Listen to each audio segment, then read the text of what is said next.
Hai semuanya, kembali lagi di YouTube channel saya. Pada hari ini, kita akan membahas materi SKB Seleksi Kompetisi Bidang Penyuluh Pertanian yang ke-8 ya, bagian ke-8 atau part yang ke-8. Oke, sebelum memulai, saya ingin memberikan informasi jikalau ada soal-soal yang teman-teman sekalian request di kolom komentar dan belum ada videonya, saya mohon maaf karena belum ditemukan soalnya ya, belum ketemu soalnya. Nanti akan saya coba berusaha cari dan bahas. Dan juga jika ada komen yang belum saya balas atau belum sempat saya balas, bukan saya nggak mau balas, tapi tidak ada waktu. Langsung saja, next ke nomor 46. Tujuan pendirian Extension Service di Amerika Serikat pada tahun 1914 adalah A. Menyebarkan dan mendorong penerapan informasi yang berguna dan praktis. B. Mengkaji perkembangan masalah pertanian. C. Mendukung dan memanfaatkan kegiatan laboratorium. D. Menyusun undang-undang pertanian. Jawaban yang tepat adalah A. Lebih lanjut lagi, tahun 1914 didirikan Extension Service secara nasional melalui penandatanganan Smith-Lever Act. Tujuan pendirian Extension Service pada saat itu ada dua, yaitu satu, membantu menyebarkan informasi yang berguna dan praktis, menyebarkan dan mendorong penerapan informasi. Jadi ada dua, yang menyebarkan dan mendorong penerapan informasi yang praktis. A. Jawabannya. Dalam perkembangan penyuluhan pertanian di Inggris, pada masa menjelang Perang Dunia Kedua, sektor pertanian di Inggris yaitu A. 100% dipenuhi dengan mengimpor, B. 2/3 mampu dipenuhi, sisanya dipenuhi dengan mengimpor, C. 1/3 mampu dipenuhi, 2/3 dipenuhi dengan impor, D. 100% mampu dipenuhi. Jawabannya adalah yang C. Jadi pada masa menjelang Perang Dunia Kedua, sektor pertanian di Inggris hanya mampu mencukupi 1/3 kebutuhan pangan, 2/3-nya dipenuhi dengan mengimpor. Ini 1/3-nya, kalau nggak salah di Inggris ini ya, ada masa sebelum Perang Dunia Kedua, masa menjelang atau jadi sebelum itu atau masa menjelang, jadi masa Perang Dunia Kedua dan masa setelah Perang Dunia Kedua. Ini sektor pertaniannya ini berubah-ubah, mungkin kalian bisa cari di Google ya. Jadi kalian ada usaha lah untuk belajar lebih lanjut untuk sektor penyuluhan pertanian di Inggris. Jadi ada 3 masa. Yang pertama, masa sebelum atau menjelang Perang Dunia II, yang kedua masa Perang Dunia Kedua, yang ketiga masa sesudah Perang Dunia. Nanti kalian bisa cari sendiri di internet ataupun di buku-buku kalian. Next, sampai dengan awal abad 19, upaya memperbaiki produksi pertanian di Indonesia dilakukan dengan sistem A. Pangreh Praja, B. Tumpang Sari, C. Tanam paksa, D. Tanam baru. Jawaban yang tepat adalah A. Sistem Pangreh Praja. Jadi selama sistem tanam paksa diberlakukan ya, Pangreh Praja merupakan satu-satunya badan yang berhadapan langsung dengan rakyat. Pangreh Praja adalah penguasa lokal pada masa penjajahan Belanda untuk menangani daerah jajahannya. Usaha memperbaiki pertanian lebih didasarkan atas perintah atau paksaan kepada rakyat untuk menanam tanaman yang telah ditentukan. Jadi ini dia Pangreh Praja ini suatu penguasa ya, mungkin lembaga atau ya seperti itulah, mungkin lembaga yang memaksa rakyat untuk menanam tanaman yang telah ditentukan untuk memperbaiki produksi pertanian ya. Kalau tanam paksa ini adalah suatu kebijakan ya, waktu masa penjajahan Belanda itu untuk lahan pertanian, kalau nggak salah lahan pertanian penduduk yang diakuisisi oleh Belanda kalau nggak salah. Kalau tanam baru ini bukan. Jadi jawaban yang tepat adalah Pangreh Praja ya. 49. Pengertian penyuluhan pertanian sebagai suatu sistem pendidikan di luar sekolah untuk keluarga petani di pedesaan dikemukakan oleh A. Sumo Diwiryo, B. Mardikanto, C. Wirya Atmajaya, D. Ligans. Jawabannya yang tepat adalah C. Wirya Atmaja. Kalau Wirya Atmaja ini tahun 1977 ini mengumpulkan bahwa penyuluh pertanian adalah sistem pendidikan luar sekolah untuk keluarga tani di pedesaan, ya, pedesaan, di mana mereka belajar sambil berbuat agar menjadi mau, tahu, dan dapat menyelesaikan masalah-masalah sendiri dihadapinya secara lebih baik dan menguntungkan. Kalau untuk Sumo Diwiryo, dalam Departemen Pertanian 2001, tahun 2001, penyuluhan pertanian merupakan usaha untuk memajukan ekonomi dan keadaan sosial rakyat, dan harus diperhatikan bahwa kegiatan penyuluh pertanian adalah kegiatan pendidikan. Next. Tak bosan-bosan, saya ingatkan jangan lupa untuk subscribe channel saya, dan agak sedih ya saya lihat analitik di channel saya. Yang menonton itu hampir 70% itu hanya menonton saja tanpa klik subscribe. Entah memang channel saya tidak menarik atau bagaimana. Tapi saya berterima kasih kepada teman-teman yang hampir 31% ini tetap setia menonton di channel ini. Dan saya doakan semoga kalian bisa mencapai impian kalian menjadi ASN untuk di Departemen Pertanian ataupun Kementerian Pertanian, ya. Dan jika kalian termasuk ke dalam orang-orang 70% yang hanya menonton dan tidak subscribe, it's okay. Tetapi akan lebih baik lagi kalau kalian bisa membantu hanya untuk klik tombol subscribe saja. Pernyataan yang benar berikut ini adalah A. Pendidikan formal mempunyai jangka waktu yang lebih singkat dibanding pendidikan non-formal. B. Jadwal pelaksanaan pendidikan non-formal terstruktur. C. Pendidikan non-formal mempunyai kurikulum yang fleksibel tergantung kebutuhan sasaran. D. Materi pendidikan formal tergantung kebutuhan dan masalah yang dihadapi sasaran. Jadi kita cari ya pernyataan yang benar ya.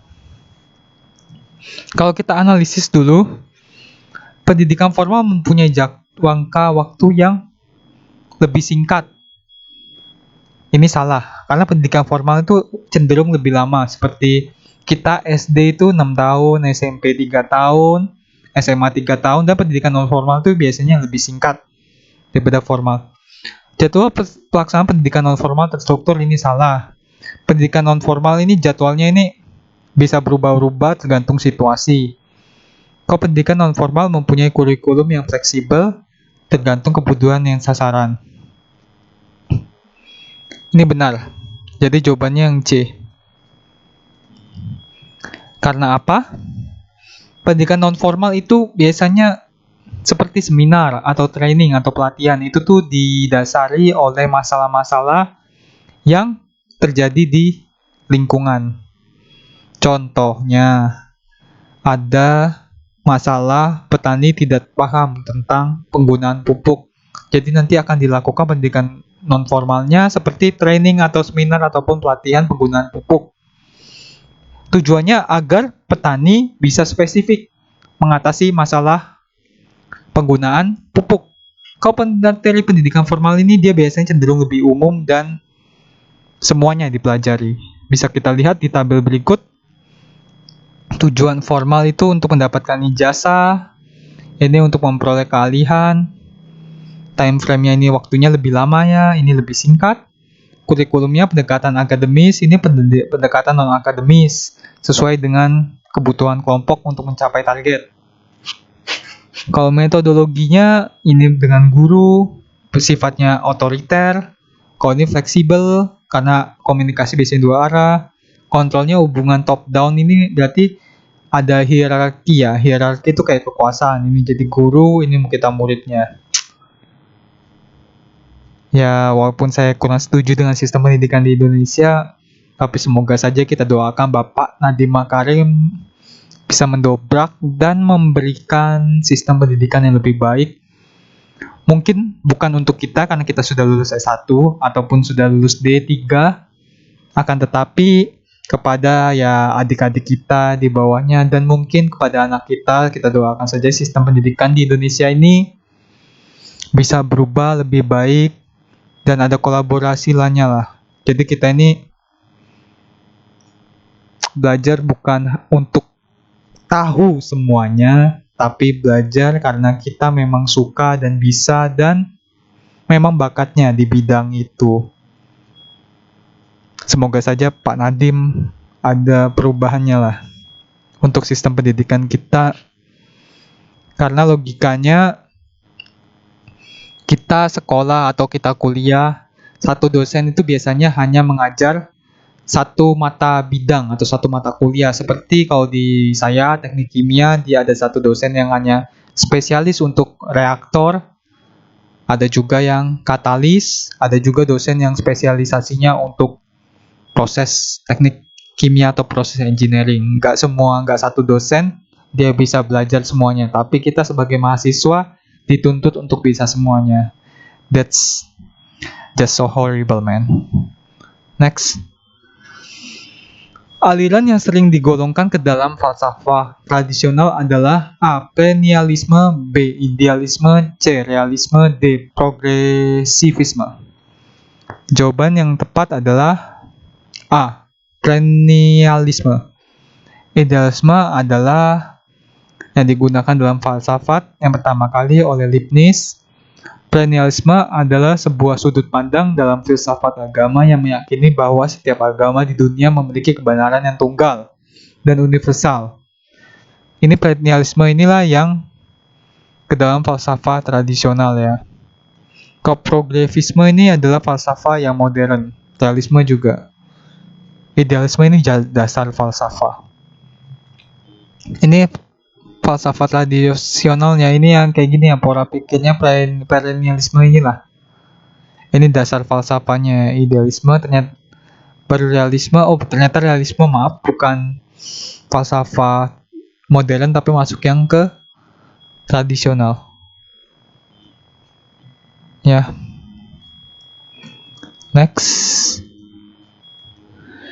Menumbuhkan kemampuan untuk melakukan proses pemecahan masalah pada sasaran didik adalah implikasi tujuan pendidikan menurut aliran A. Idealisme, B. Rekonstruksionisme, C. Pragmatisme, D. Realisme. Jawabannya adalah pragmatisme. Pragmatisme adalah aliran filsafat yang mengajarkan bahwa yang benar adalah segala sesuatu yang membuktikan dirinya sebagai yang benar dengan melihat kepada akibat-akibat atau hasil pemanfaatan yang praktis. Jadi cenderung untuk pemecahan masalah yang praktis. Kalau rekonstruksionisme berasal dari bahasa Inggris reconstruct, yang berarti untuk menyusun kembali ya. Ada hubungannya. Next. Pentingnya sasaran didik untuk selalu dapat mengikuti dan menyesuaikan dengan perubahan yang terjadi di sekitarnya. Termasuk salah satu falsafah pendidikan A. Pentingnya individu, B. Demokrasi, C. Kerjasama, D. Kontinu terus-menerus. Jadi ini menyesuaikan diri dengan perubahan ya yang terjadi di sekitarnya. Jadi itu harus ada proses perkembangan diri secara terus-menerus atau kontinu ya. Jadi dia kalau kontinu kan berarti berkembangnya ini ya, sasaran didiknya ini kan perkembangannya berarti kontinu terus-menerus ya. Tidak stagnan atau tidak stuck di satu tempat aja. Prinsip mengerjakan, akibat, dan asosiasi adalah prinsip penyuluhan pertanian menurut A. Mardikanto, B. Liggins, C. Wirya-Atmaja, D. Dahama, dan Bhatnagar. Jawabannya adalah Liggins, B. Jadi Liggins menilai setiap penyuluh dalam melaksanakan kegiatannya harus berpegang teguh pada prinsip penyuluhan. 1. Mengerjakan ya. Artinya, kegiatan penyuluhan harus sebanyak mungkin melibatkan masyarakat untuk mengerjakan atau menerapkan sesuatu. Karena melalui mengerjakan, mereka akan mengalami proses belajar. Yang kedua, akibat ya. Akibat artinya kegiatan penyuluhan harus memberikan akibat atau pengaruh yang baik atau bermanfaat. Sebab perasaan senang atau puas atau tidak senang, kecewa akan mempengaruhi semangatnya untuk mengikuti kegiatan belajar atau penyuluhan di masa mendatang. Yang ketiga, asosiasi ya. Asosiasi itu setiap kegiatan penyuluhan harus dikaitkan dengan kegiatan lainnya, sebab setiap orang cenderung mengaitkan atau menghubungkan kegiatan dengan kegiatan peristiwa lainnya ya. Penyuluhan pertanian seyogyanya diselenggarakan menurut keadaan-keadaan yang nyata, merupakan salah satu prinsip penyuluhan pertanian menurut A. Wirya Atmaja, B. Padmo Wiharjo, C.